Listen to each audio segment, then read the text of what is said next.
Hey, what's up everyone? Welcome back to Spices and Flavors. So let's make some bakery style delicious cheesy pizza, and that too without using oven, or to say let's make some tawa pizza.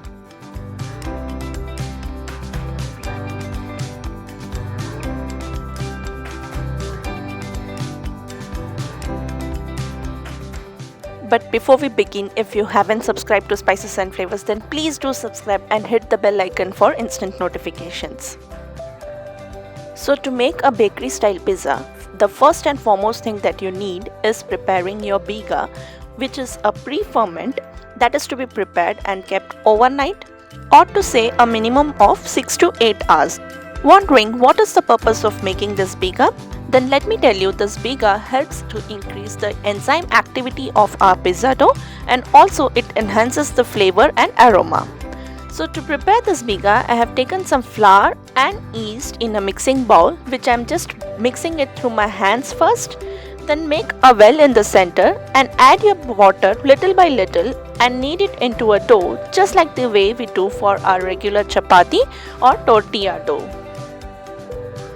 You don't have to knead this into a very soft dough, just knead it until everything comes together into a dough. If you feel that it's sticking to your hand and not coming together, then just wet your hands and knead again. It will come together.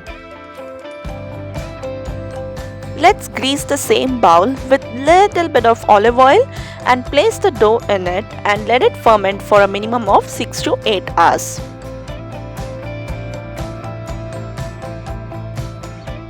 Of course, do remember to cling wrap it and place it in a warm place.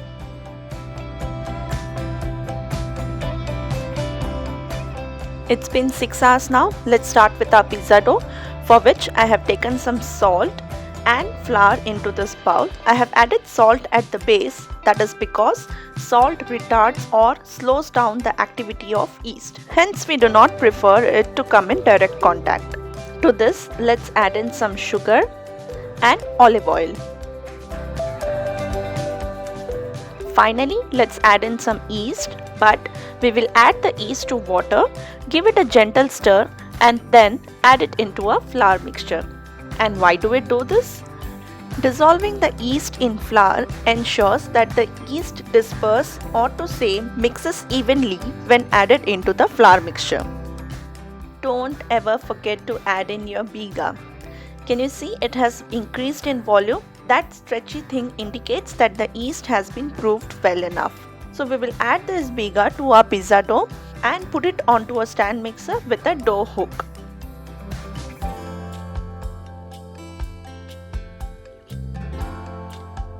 So we will first mix this on slow speed for 2 minutes. Put your timer to 2 minutes. I just used my cell phone for the same. After 2 minutes, increase the speed to high and set your timer for 6 to 8 minutes.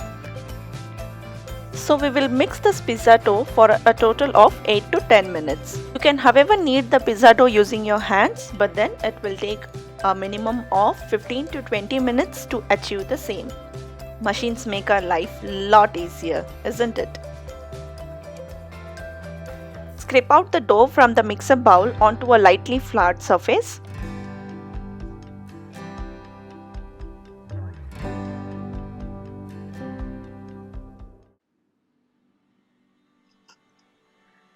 There is absolutely no need to knead it here. I'm just trying to give it a smooth circular shape. So the proper way to do is just by pushing the sides of the dough towards the bottom, just like the way I'm showing it here. Slowly and gently push or tuck the sides to the bottom to get a smooth and even top surface. Place it onto a lightly oiled container and let it ferment for another 40 to 60 minutes. Of course, do remember to cling wrap it and place it in a warm place to ferment. And this is how our dough looks after 60 minutes. It has doubled in volume and well risen. So we will take the dough out onto a floured surface. We will measure the total weight of the dough and divide it evenly into 4.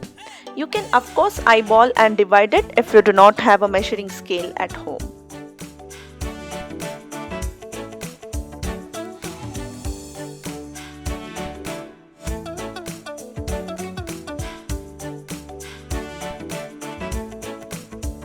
Again, shape the individual portion by tucking the sides to the bottom to give it a circular shape so that it is easier for us to roll.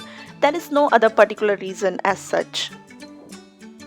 Another tip is to always remember to keep your dough covered, or else it will form a skin on top.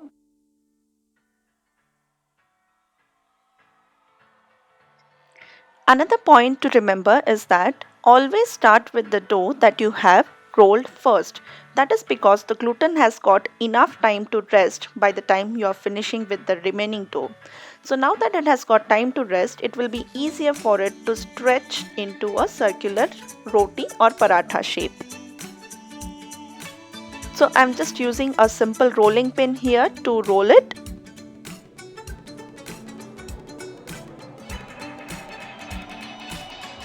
You might have also observed that the more you roll it, the more it shrinks. So that is an indication that the gluten needs time to rest. So what you have to do is roll it to a minimum length and let it rest for a bit. In the meanwhile, you can start rolling the other dough. And once you have given it a little bit of time to rest, you can re-roll it. And the second time it won't shrink.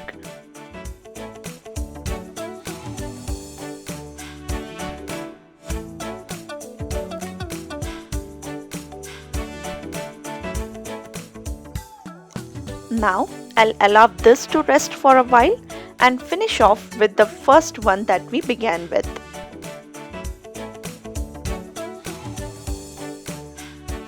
While we are rolling it out, simultaneously switch on your gas with a cast iron pan on it or any pan with a heavy bottom base on medium-high heat.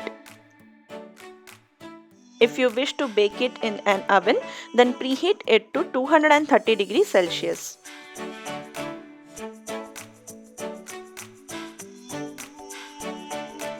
So just checking whether the cast iron pan is hot enough, and once it's hot enough, I'll place my dough into it and spread it onto the sides to give it a proper circular shape.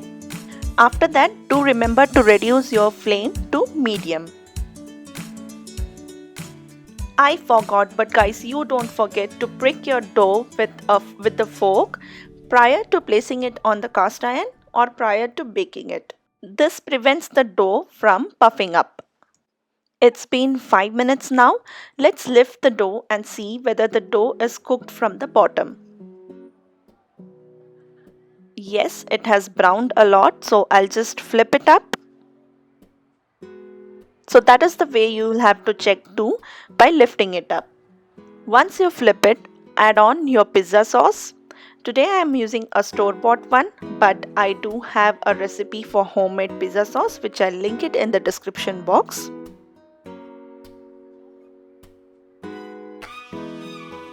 Top it off with veggies of your choice or any meat of your choice. Today I have used tricolor capsicum, onions, mushroom, olives, paneer and tomatoes. And do not skip mozzarella cheese. You obviously know why. And I'm then sprinkling it up with some oregano, mixed herbs and some fresh rosemary. Cover it up with a lid and cook for another 5 minutes or up to the cheese on the top has melted, and let's check whether the bottom has been cooked.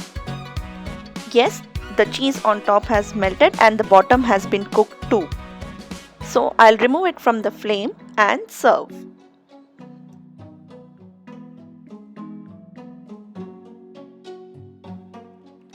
Who can say no to a melting cheesy pizza? Trust me when I say this is the most softest base pizza, and if you are wondering how do I know all these things, she must be faking, then guys, I have learned everything that I have mentioned in this video from my bakery course that I have been doing all through the year. You can check my college vlog from the description box below. If you want to know the procedure for baking it in an oven, then I'll leave all the details in the description box. Also, do comment below and let me know, would you like to see more bread varieties on my channel? And as always, if you like this video, then please do hit the like button and share and subscribe to my channel for future videos. I'll see you in my next one. Until then, this is Sushma signing off from Spices and Flavors. Take care. Bye bye.